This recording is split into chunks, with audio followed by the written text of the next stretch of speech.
Good morning, everyone. Dr. Alex Vasquez here, and I hope that some of you have seen my two videos. They're a little bit informal. Actually, they're very informal, but I had made two videos that talk about leadership. Leadership, I think, is a topic that's not discussed very much, obviously. Like, I never see any discussion of leadership, actually. And that reinforces my position on that topic, which is that it's a topic that we should all be talking about, and a topic that should be one that we can talk about. So in my case, through personal experiences, including conversations with my father when I was young, certain books that I read and audio tapes that I listened to when I was young, certain leadership experiences I had with peers in certain situations, and also the fact that I attended military school, I've always had some awareness of the idea of leadership and certain concepts in leadership. Now, when I went to undergraduate college and then graduate programs, uh, I, I was aware of the fact that no one was talking about leadership, even though we were being trained, so to speak, to become professionals, which by definition requires some level of leadership and, authority and communication abilities and all of that.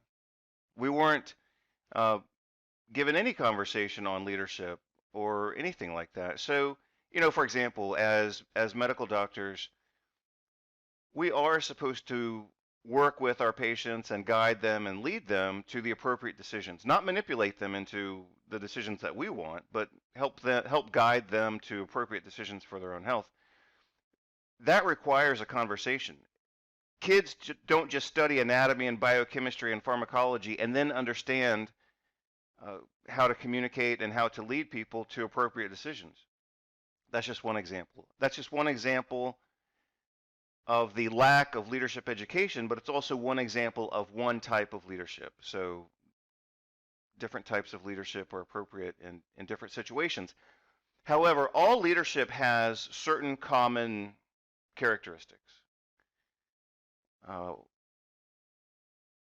And I'll just talk about three of those really quickly, and then I'll show you this video about these two American politicians that really clarifies or exemplifies what lack of leadership looks like, and when the lack of leadership has consequences.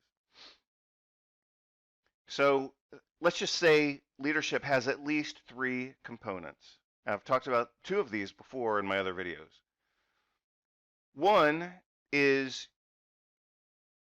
you have to achieve the mission. You have to accomplish whatever the goal is. Now, that's part of the definition of leadership from a military perspective. That's what we learned in military school when I was finishing that course of study in near Atlanta, Georgia, actually. But from a military perspective, well, let's just say that this applies anywhere.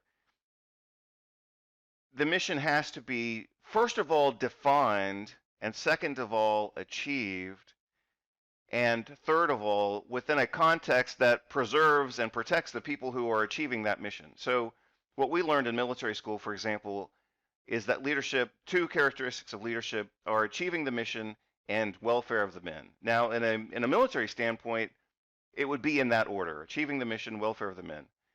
In a public health standpoint, it should be welfare of the people and then achieving whatever the mission is. But the third component, which I haven't discussed previously, is that you have to define what the goal is. That seems obvious, and maybe that's why I didn't mention it previously. But the goal has to be defined. If the goal is not defined, and if the subordinates or the followers or the implementers or the team, the goal has to be defined and the team has to be enrolled in achieving that mission. And then we have to achieve the mission. That's what good leadership does. And then we, of course, have to make sure that we've taken care of our people while we achieve the mission, right? Can't just sacrifice our people to achieve the mission, but we are doing that as a global population right now. So define the mission, get the people enrolled in achieving that mission, achieve the mission, and define how you're going to achieve the mission. So defining what the goal is one thing. Defining how you're going to achieve that goal is something else. And then making sure that you took care of your people along the way. So those are just basic concepts in leadership. So as I had started to mention, as I mentioned in my other videos, why is leadership absent from education? Why aren't people taught how to lead other people, how to lead small groups, how to lead large groups? See, I used to be aware of that, and I thought, well, obviously this is a plan to keep people, even the leaders and the managers and the educated people, even they are not supposed to be leaders. They are supposed to follow certain protocols and guidelines from other organizations and other authorities. When we talk about manufacturing of consent, whose consent is being manufactured? We can, to start with, there are two different groups. We can get into more detail, but at the first level of approximation, there's two targets for propaganda. One is what's sometimes called the political class. There's maybe 20% of the population which is relatively educated, more or less articulate. They play some kind of role in decision making. They're supposed to sort of participate in social life, either as managers or cultural managers, like, say, teachers and writers and so on. They're supposed to vote. They're supposed to play some role in the way economic and political and cultural life goes on. Now, their consent is crucial. It's one group that has to be deeply indoctrinated. Then there's maybe 80% of the population whose main function is to follow orders and not to think, you know, and not to pay attention to anything.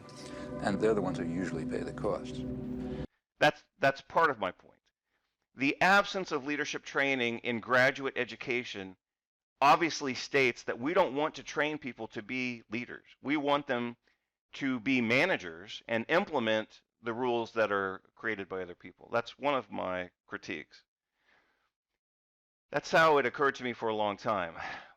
But what occurred to me later is a consequence of people being ignorant about leadership is that they also don't know how to critique bad leadership. So for the last several years, especially in American politics, but also now obviously globally, we have been flooded by the incompetence of our leadership. We've been overwhelmed, we've been bulldozed, we've been misled, we've been lied to by a lot of leaders, and yet I would say the vast majority of people don't have the language and ability to see that for what it is and describe it for what it is, as absolute incompetence and manipulation. So again, we all need to be aware of leadership. The absence of leadership training in education, starting from grade school, tells you a lot about the political forces that shape your education, because they don't want you to understand leadership and they don't want you to be a good leader. As a consequence of that, people also don't know how to evaluate and critique and articulate a critique of bad leadership. And that enables bad leadership to continue. So as I've said here on this page, which I just wrote yesterday, and I'll turn it into a blog, leadership ignorance enables leadership incompetence. So the fact that the general population doesn't have any idea about competent leadership, they don't know how to implement it, and that's bad enough. But they also don't know how to evaluate leadership and explain and communicate that incompetent leadership is not acceptable, especially if it's within the context of some major crisis. So what should be unacceptable to people is to be told, you and your community are in a crisis, and then be told, you can't do anything about it, you have to follow what we say. and then have that leadership be incompetent. That's not acceptable. Someone can't tell you that you're in crisis, that you can't do anything about it, and you have to follow what we tell you, and we're going to fail at every step of the way, and you have to accept not only the fact that you're in crisis, but also that we're going to fail in our leadership mission. That's really not acceptable. So why is it being accepted throughout the world? Because people don't have, well, for a variety of reasons, but people don't have these concepts that I'm talking about right now. Let's take a look at the video, and I'll pause it along the way and make a few more commentaries as I see fit. But let's just, this was such an appalling example of bad leadership that it really does require commentary. 5 minutes. Thank you, Mr. Chairman. Dr. Fauci, when is the time? When is the time? Well, in your written statement, you say, now is not the time to pull back on masking, physical distancing, and avoiding congregate settings. When is the time?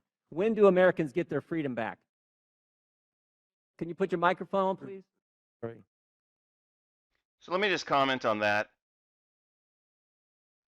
That was not an innocent mistake,